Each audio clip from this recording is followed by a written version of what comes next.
In today's video, we're going to check out the Galaxy S25 and the S25 Plus. Since launch, I've been using the S25 Ultra and I've been loving this device quite a bit since all the improvements that we built into that. But it's been a few years now since I've actually used the standard as well as the Plus variant of these devices, and it actually was an eye-opening experience. I've traveled with them, I've been using them here in the States, and I want to share with you guys my thoughts. And I want to beg the question of which one of these devices is the best one? Well, at the end of this video, my hope is to answer that question for you. This is TK, and this is the S25 series, specifically the Standard and the Plus.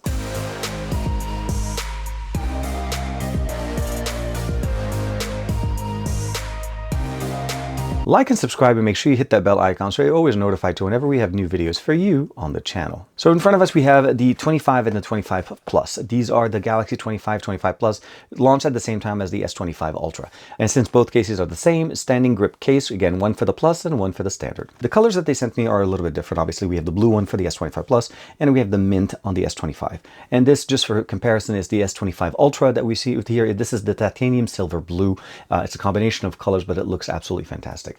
We're going to do a quick comparison of some of the specifications, what makes one better than the other, but out of the box, pretty much all you're getting here is a device, a USB-C to C cable, and a SIM ejector tool. No chargers are included in the box. And of course, all three of these devices will charge at slightly different experiences. I will say that the S25 Plus and the Ultra both charge at up to 45 watts and up to 25 watts on the standard S25. When we're starting to look at the comparison between the three devices, you'll notice first and foremost, if you're looking for more of a petite, kind of nimble type of a device, the S25 is going to be your best bet. If you're looking for a device that's more of a mid-size experience between all three, providing you some of the best experiences of what we get with the S25, but not exactly everything that we get with the S25 Ultra, the S25 Plus actually does a pretty decent job here, and this one actually provides us somewhat of in the middle ground. It's a bigger display, the bigger device, and of course, giving us a better experience in the sense of what we're getting here is better battery life.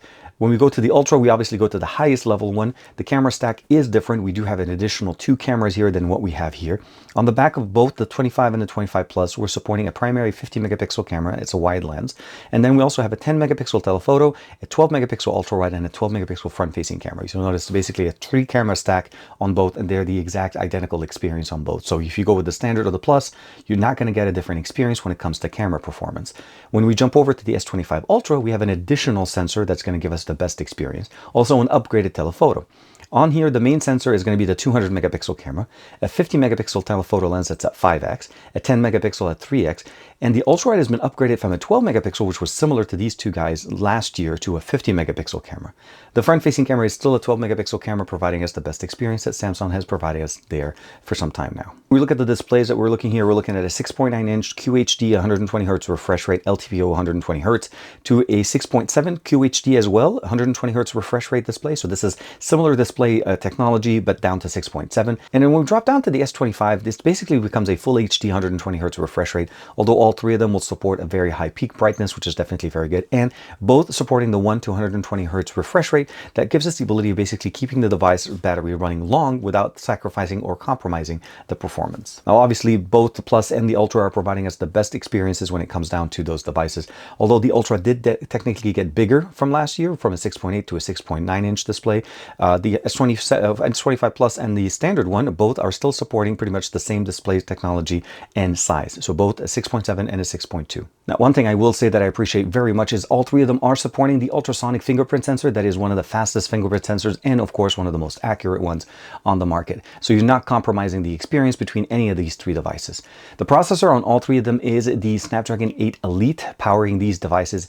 Now, all of them are supporting 12 gigs of RAM, which is definitely very appreciated. Now we no longer have an 8 variant here on the S25, which means when we start looking at performance, these three are going to actually perform quite well. Now, the storage configuration between the three devices, depending on which one you're picking up, will start from 128 at least for the S25. On the S25 Plus and the Ultra, it starts at 256 all the way up to 1 terabyte on the S25 Ultra. The battery capacity also does change, of course, as depending on the size.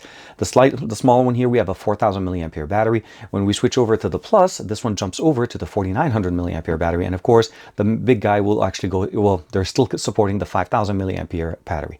All three will support wireless charging, although the large one here with the S25 Ultra will support 25 watt charging, wireless charging, as well as 45 watt wired, as well as what we have here, 45 watts as well. But this one and the small guy will be kept as basically 15 watt wireless charging, which is not an issue. Just in comparison, this one does support slightly faster technology when it comes to even down to basically wireless technology. When it comes down to band support and of course which system will work the best, all three will support alt bands in the US. If you purchase this unlocked, it should work on any carrier. And if you pick it up directly from the carrier, you know that it's going to be optimized specifically to run for that specific carrier, be it AT&T, Verizon, or T-Mobile, or any of the other NVMOs in the US. All three of them are going to be launching with One UI 7.0 with Android 15 under the hood. And that basically is going to be the best experience that you're going to be able to get here. Overall, since the actual devices have been launched, there's only been one update that's been launched, and overall they've been running pretty nicely. And we'll get a chance to check out the Geekbench score and comparing it between all three devices and see which one actually performs the best. What I really like about the fact here is that all three of these devices will support Good Lock. So this is a very functional module launcher that Samsung provides us to be able to customize and get a better experience out of our devices. You'll notice that we have some of the ones installed here, and then you're also able to go in and download additional ones. This is the updated 2025 edition version that is compatible with all of them and also features the brand new Home Up that is available. So you notice right there is an update. I'm going to go ahead and just refresh. Now this one's going to pull directly the update directly from the actual Galaxy store, and it'll install it and make it functional for us. And of course I can just jump in, open it up, and then customize all the experiences on the launcher. And you'll notice the new UI that we have in here. The ability of changing all of these options are now very simple, and again works on all of three of these devices. The software, the camera experiences, the front-facing camera, the 4K recording, the fluidity of the system, the ability of customizing the system, jumping in, and you'll notice right there, this is just another one from the Good Lock modules that I was able to add. Swiping down, you can access everything that you want, and of course just get the best experience overall between all three of these devices. Now, before we go too far, a quick word from our sponsor. My number one thing whenever I travel and whenever I'm using my device outside of the US, or even when I'm not home, is to use a VPN. And that's because public Wi-Fis are inherently unsecure. They're intended to provide access to the masses, but not provide protection to everybody connecting to it. And I like to make sure that my data, at least whenever on that network, is actually protected. And this is one of the reasons I like to use a VPN, like ExpressVPN and functionalities that we get with this service that allows us to protect our data when connected to an unsecured network. One of my favorite features of using a VPN is the ability of connecting to a different location than my current location, so that I can access content on a streaming service that I'm subscribed to, but it's basically geo-configured to not be available in the current country that I'm in. So I can connect, let's say, to a server in Japan and start accessing all of the anime that I want. And of course, it works wherever you're traveling. The moment you land and you connect to an internet connection, you can protect yourself directly by launching the VPN application. Now, make sure to find out how you can get 4 months of free service by scanning the QR code on your screen right now, or by clicking the link in the description below, or by even going to expressvpn.com/tkbay to get that promotion. And of course, I want to say thanks to ExpressVPN for sponsoring this video. Now, Geekbench essentially is by far one of my favorite ways of basically benchmarking or getting a good reference point for our devices. When we're looking at comparison between all three, again, we're looking at 12 gigs of RAM across the board and a different configuration of storage, but all at UFS 4.0. 128, 256, and 256 that we have on here. So about 3100 is on the single score. As you can see here, it kind of fluctuates between the Plus and the Ultra. Of course, about almost 10,000 as we're expecting on the multi-core. And that's roughly what you should expect. Even if you go with the smallest version of all three of these devices, you're not compromising on performance. You're getting the exact same. And this is one of the biggest upgrades they did last year, from last year to this year. And that's because now we have 12 gigs of RAM on the small guy. Last year and the years past, that's always been a little bit less than the other two. The Plus and the Ultra gave us the best performance, where the standard one was a slightly more, I would say, tailored experience. And now they're pretty much equal when it comes to performance. And what I'm talking about performance is overall, as well as even on the AI functionalities. All the AI functionalities are existent in all three of them. You're able to run all these things directly on device. Again, 8 Elite is powering all three of these devices, and it is made for Galaxy. This was a specific collaboration between Samsung and Qualcomm to provide us that experience. Again, the thing that's going to change between these three devices at the end of the day, it's going to come down to form factor, the size and the battery life. Obviously, smaller size, smaller battery, but because it's a smaller display and a full HD display, this actually can last you a little bit longer than some of the other guys. If you run them at the full potential, meaning you're using the QHD, which just for reference, out of the box, they are not set to that. You do need to change the resolution to that. You may actually get a slightly better battery life here, even though this is the smallest of all three. It does charge a little bit slower, but it doesn't have as much to charge. So keep that in mind as well in the overall scheme. Where we go up in size, we get faster charging, and we also have faster wireless charging on the Ultra. So it's going to come down literally on what your form factor is going to be. only. Do you need the S Pen, which is also only available on the Ultra? This is going to be one of the biggest things you have to keep in mind. And if you don't need that and you want something a little bit more rounded, although it is rounder, I guess, rounded edges here on the Ultra, the S25 Plus will definitely give you that experience, and even more when we come down to the S25. I mean, you could see here how small this device is in my hand, but I can actually unlock it and reach the top of the device in one hand, where it becomes more functional, well, less likely for me to reach the top of the device as easy all the way up here and actually be able to get the configuration, where I feel like Good Lock will start being more functional here when we actually activate some of those shortcuts directly within one-handed operations plus. Now, when it comes down to the cameras, I've taken both of these devices with me to Singapore, and I had the opportunity to enjoy capturing content with them, and we're going to look at a lot of that. We're also going to do a quick audio demo in here as far as one of the features that we appreciate from there. When we jump over to the video, we'll notice that the resolutions are all supported on both exactly the same, up to 8K 30 frames per second, and the ability of shooting 4K 60 on all of the lenses that we have. So I can jump into the ultra wide, I can jump into the 2, to the 3, and the 4K 60 resolution doesn't change. And even when I switch over to the front facing camera, 4K 60 is still supported in here, although we don't have 8K, but that's going to be a much better mirrored experience with HDR support, of course, on all of them. We have the additional few modes in here. You can download some of them, customize them, like the Expert RAW option that we have in there.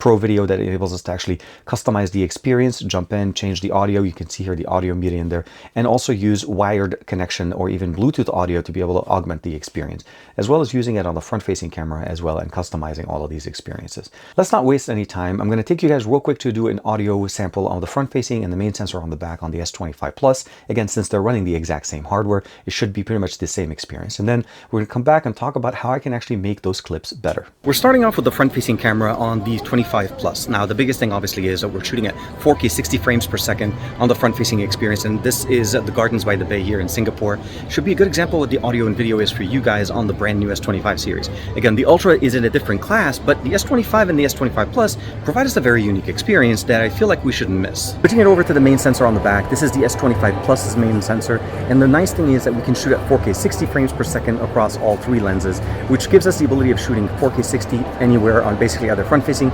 or the main sensors on the back. And you can see there the colors, the representation. You can jump into the ultra wide. You're not limited by the sensors. It's really more by what your creativity can offer you. Now, as you heard in that video, both clips that I showed you guys from the front facing and the rear facing camera were not processed. And what I meant to say essentially is you were looking at something like this.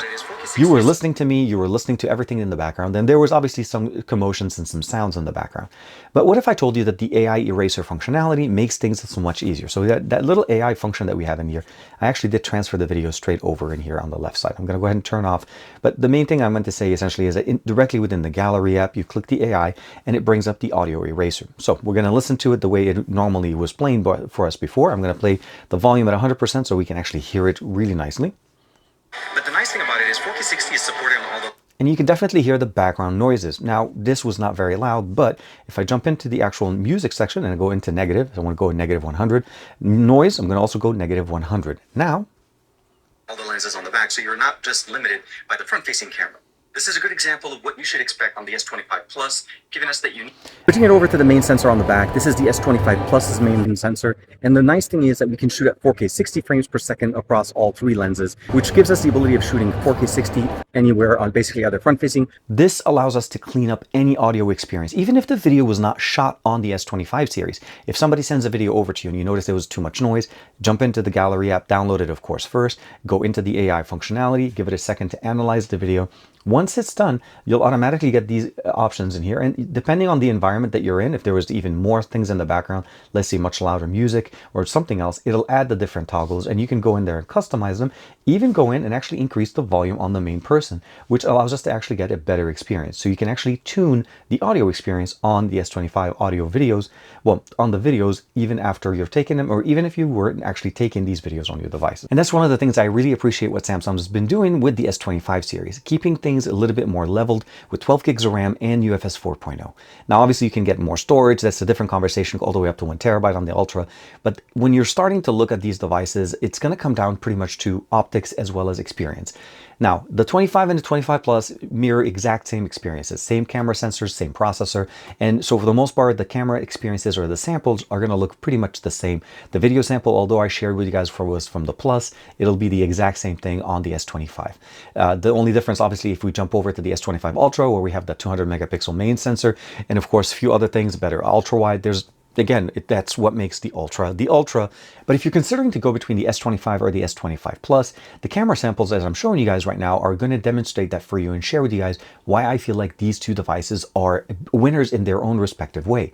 If you're looking for a small, nimble device that has a really good experience, decent fast charging, I think the S25 provides that experience. I still know a lot of people that always ask me, how can I get a powerful smartphone in a small form factor?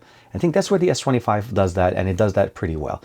It doesn't have all of the features. Obviously, it doesn't have the same big batteries and, of course, big displays and the high quality. But when you're considering the factor, what it comes with, I think this is a great deal for somebody looking for a small, nimble, high quality display, high refresh rate, fast charging, wireless charging, reverse wireless charging, and if even the Snapdragon 8 Elite with 12 gigs of RAM. That makes it a really, makes it a very compelling device for that price point.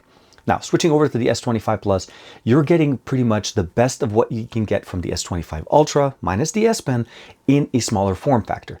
Now, what I mean by this, it's slightly smaller than the big guy, but it still gives us a QHD resolution display, 45-watt charging, still gives us a large battery at 4900, still gives us the ability of having fast charging, as well as the ability of having the ability of using all of the sensors that shoot 8K video. The AI functionalities will work great. And again, the large battery with the large display and the high quality display means you're getting more of S25 Ultra experiences minus the S Pen, and of course that additional new sensor that we got in there, the 50 megapixel ultra wide, and the additional telephoto lens. There's the thing that keep in mind is that cameras are pretty much on par with the 25, but they're still giving you a larger display and high quality display. So if you're looking for that device that kind of gets you right between the 25 Ultra and the 25, which is the Plus, I think it does a decent job. It'll give you really good battery life, better than what we get with the S25 in certain manners.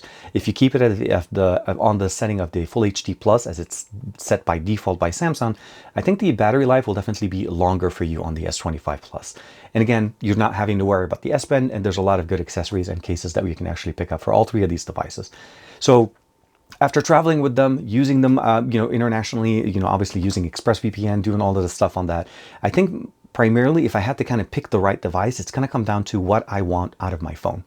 If I want it basically an office in a box, meaning a multi-purpose tool that allows me to do everything that I want without having to compromise on needing an S Pen, large battery, of course, high charging, high quality display, I feel like that the Ultra and of course the camera stack, again, you're going to get a much different experience there, primarily because of the camera systems. We have different cameras on the Ultra than we have with the S25 and the S25 Plus, which makes them a slightly different kind of experience, just like you're going with the Ultra on its own and the two smaller guys. And I think that's really where it comes down.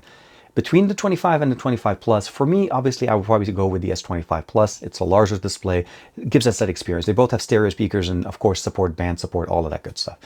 But I will say very frankly that if I was, let's say, talking to a friend of mine, I think actually my accountant has said that to me multiple times, year over year, that he prefers a small, nimble device that provides us the power of the big guys. And I think he probably will appreciate more the S25 over the S25 Plus. And this is something that we rarely see nowadays, the ability of getting a powerful, small device. So kind of summarizing this entire conversation, the right device, the best device, it's going to depend on what you're looking for in that device. And the S25 Ultra may be the right device for me at this time, but it may not be the one for you. So my hope is that this video helps you make a decision of which one of these devices you should pick and which one is the right one for you. Like and subscribe as usual. Thank you very much for the support, and I will see you in the next video. And again, thank you to Samsung for allowing me to check out the S25 and the S25 Plus.